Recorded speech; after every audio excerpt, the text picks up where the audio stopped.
Salut à tous, Kwame Sport. J'espère que vous allez bien, peu importe l'heure et l'endroit où vous regardez cette vidéo. Avant de commencer, cliquez sur like, abonnez-vous et activez la cloche de façon à être tenu au courant quand je posterai de nouvelles vidéos. Bakary Samaké, le prodige français, a gagné son dernier combat au mois d'avril dernier contre Roar Knapp, combat qu'il a gagné par KO. Bravo à lui, bel événement. Au suivant. Son équipe et lui ont dit des choses intéressantes, bon, par rapport à son futur bien entendu. Ils ont parlé du moment où ils aimeraient que Bakary devienne champion. Et ils ont dit 2027, c'est-à-dire 2 ans à partir de maintenant. Sachant que Bakary a 21 ans, ça lui ferait 23 ans, parfait. Il a le temps de se développer, il a le temps de combattre encore une ou deux fois, non, on va dire qu'il combat deux fois par an Bakary, il me semble.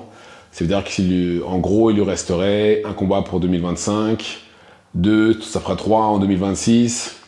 On serait aux alentours de 4-5 combats, on va dire, d'ici à ce qu'il ait son title shot. Et je pense que c'est faisable. Mais la WBC a réactualisé son classement et Bakary Samaké est 4e.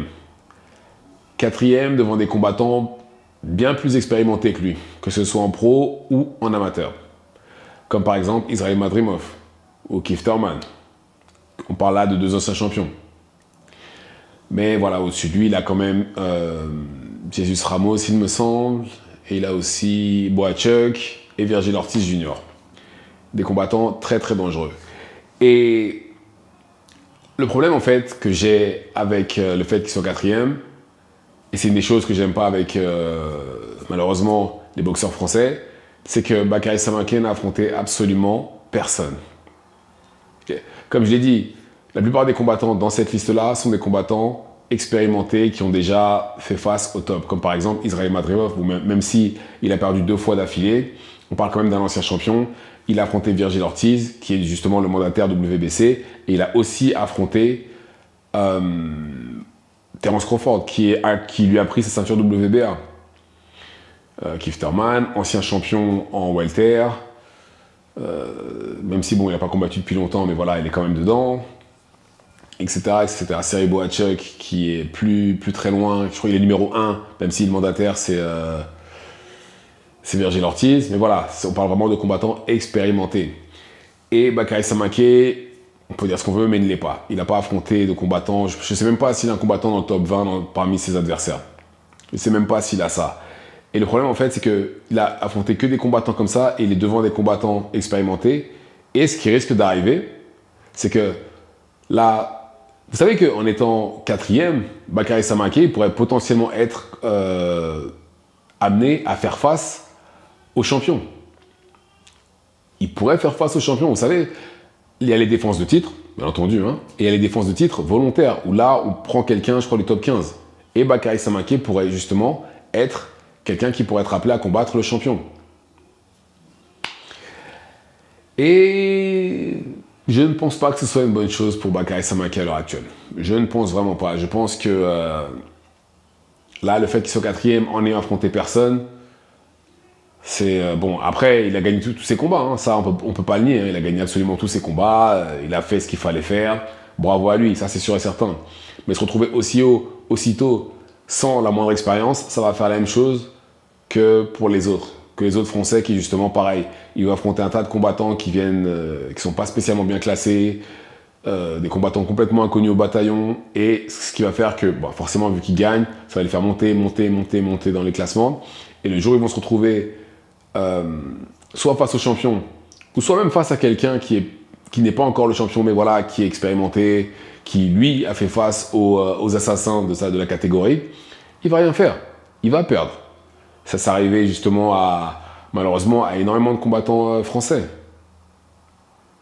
Et c'est pour moi une des raisons pour lesquelles la France n'a pas de champion. Parce que les promoteurs, je ne sais pas pourquoi ils font ça à chaque fois, c'est qu'au lieu de faire en sorte que leurs combattants soient prêts pour un title shot, c'est-à-dire augmenter le niveau petit à petit de leurs combattants, ils les mettent contre le même niveau de combattants du début à la fin, ce qui fait que quand on les met devant des combattants vraiment expérimentés qui méritent d'être dans le top 5, on va dire, ils perdent. Ils perdent, en général, c'est pas beau à voir. Et j'ai vraiment pas envie que ça arrive à Bakary Samake, ça. Parce que là, vous savez que, allez, on va dire, s'il gagne encore 1 ou 2 combats, il va rentrer dans le top 3.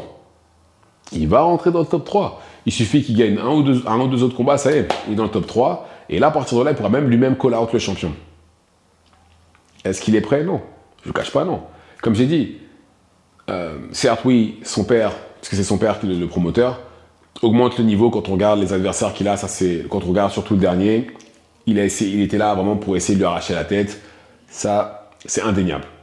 Maintenant, je pense, encore une fois, et je me répète, mais le jour où il va se retrouver devant un Mexicain qui envoie 300 rounds par coup, ça va lui faire tout drôle. Ça va lui faire tout drôle. Hein, les Mexicains là qui bloquent avec la tête, qui en général finissent leur soirée à l'hôpital, parce que voilà, eux ils préfèrent prendre des coups mais en envoyer 12 000, quitte à toucher une fois. Quand il va se retrouver contre un combattant comme ça va lui faire tout drôle. Ça, ou un gros puncher comme Virgil Ortiz ou Bohachuk, ça va lui faire tout drôle. Et voilà, encore une fois, c'est important qu'au fur et à mesure, ils augmentent le niveau. Apparemment, oui, il leur a fait des sparring avec des combattants pro actuels qui sont très très bons, pas de problème. Mais encore une fois, ça ne reste qu'un sparring. On ne sait pas à quel moment on sait pas à quel moment il est monté dans le ring avec eux, dans quel état était l'adversaire, etc. Et encore une fois, c'est ce que je dis à chaque fois, non seulement c'est que l'entraînement, le sparring, mais en plus de ça, il y a une stratégie autour. Quand on fait un sparring, c'est dans le but d'établir la stratégie. Le combattant est obligé d'appliquer la stratégie. Bien entendu, le combattant doit appliquer la stratégie, mais doit aussi s'adapter à l'adversaire en face. Donc, je pense que c'est pas une bonne. On ne peut pas se baser là-dessus pour se dire oui, il battrait un tel ou un tel. Non. Donc, je pense que là où on est Bakary Samake, là maintenant, être 4e, j'estime que c'est une place très très dangereuse pour lui. Limite, ça aurait été même mieux qu'il ne soit pas dans le top 10. Ouais, il ne serait pas dans le top 10, ce serait peut-être même mieux, je me dis. Parce que là, attention, étant dans le dernier carré, dans le top 5, enfin, dernier carré, qu'est-ce que je raconte moi? Étant dans le top 5, ça pourrait être compliqué. Très, très compliqué pour lui le jour où, ou même pas, je dis ça, mais en réalité, quelqu'un du top 10 pourrait le call-out, quelqu'un avec plus d'expérience par exemple, imaginons qu'Israël Madrimov le call-out. Israël Madrimov ou Keith Thurman ou je sais pas, quelqu'un du top le call-out justement pour un combat. Quelqu'un de plus expérimenté. Quelqu'un qui est prouvé, qui a été testé sur le front. Ça pourrait être compliqué pour lui. Même si, bien entendu, je souhaite vraiment qu'il devienne champion. Hein. Ça, c'est indéniable, j'arrête pas de le répéter. Il a le potentiel pour. 2027, ça me paraît... oui, ça me paraît très bien. Mais là, dans les médias, là, que ce soit en 2025 ou en 2026, ça me paraît un peu trop tôt. Il y a un peu trop d'assassins pour lui dans la catégorie où il est. Un peu trop. Et surtout même, j'ai envie de dire, dans la fédération dans laquelle il est bien classé, c'est-à-dire la WBC. Mais bon, en attendant, je pense qu'il devra revenir très vite, hein, parce qu'il n'a pas eu de blessure ni quoi que ce soit lors de son dernier combat. Je pense qu'il va sûrement revenir pour combattre une fois avant la fin de l'année. Et bravo à lui en tout cas. Mais voilà, le fait qu'il soit 4e, devant des combattants plus expérimentés, en ayant affronté absolument personne, je trouve ça dangereux et pas juste.